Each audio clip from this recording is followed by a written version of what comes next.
Thank you for being here today. My name is Meg Carr, and I'm here to present some preliminary work investigating fishing vessel risk to right whales. The North Atlantic right whale population currently numbers around 356 individuals, and the primary threats to their survival are entanglement and vessel strikes. My research topic is vessel strikes. Current mitigation strategies and available vessel strike studies focus on large and faster-moving vessels, but Kelly et al. 2020 found that even smaller and slower-moving vessels, such as 45-foot-long, 45-ton Cape Islander lobster boats, are capable of causing lethal injury to whales as well. These findings sparked my interest in vessel strike risk derived from smaller platforms, such as fishing vessels in the Gulf of St. Lawrence. My research goals are to determine how fishing vessel risk varies in space and time, which will allow me to identify risk hotspots or areas of concern. I also want to investigate the speed at which fishing vessels are traveling and determine the lethality associated with these speeds. The overarching theme of this work is to quantify fishing vessel risk with the goal of informing more effective risk management in the future. I'm using Vessel Monitoring System, or VMS data, for the Gulf of St. Lawrence in this study, and I'll focus on 2017 data for this talk. VMS includes fishing vessel data, which are scrubbed, meaning vessel identities are removed and replaced by a unique identifier. This dataset consists of 356 unique vessels. It has full coverage of the snow crab fleet and partial coverage of additional fleets. In 2017, there were over 1 million VMS observations, which are vessel positions with an associated speed. Pictured in the lower right is an example of a snow crab vessel.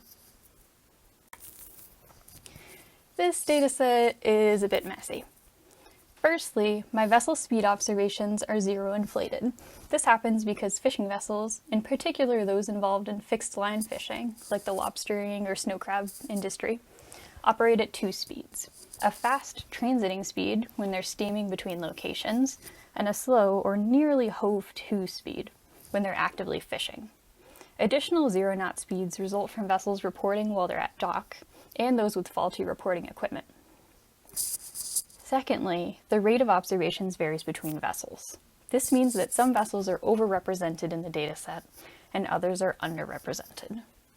A third issue I encountered is that some vessels don't report any information, possibly due to equipment failure. Now let's take a look at some data. Here, the top left figure is a histogram for vessel speed observations, where zero inflation is visible. The bottom left figure shows a histogram for vessel speeds above 0 knots. You can see a bimodal distribution with many observations at low speeds, and a second peak around 9 knots, which corresponds with the maximum speed of some fishing vessels. I chose to focus on speeds above 5 knots because these pose greater risk to large whales. This means I'm focusing on risk while fishing vessels are transiting rather than actively fishing. Zeroing in on observations above 5 knots, I found that median speed ranged from 7.6 to 9.1 knots over the course of 2017. Now we'll take a look at the distribution of vessel positions.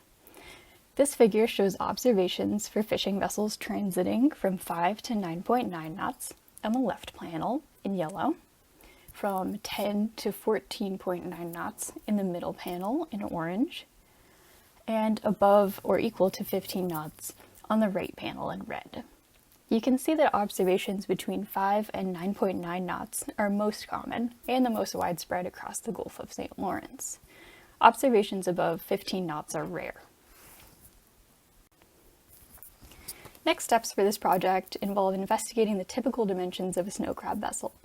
Using these dimensions, I plan to enter the relevant values into the ShipStrike R Shiny app described in Kelly et al. 2020, which will allow me to quantify the lethality of typical snow crab vessels across a wide range of speeds. I also plan to examine how observation rate varies between vessels to determine how variable it is and whether this is a factor I should control for.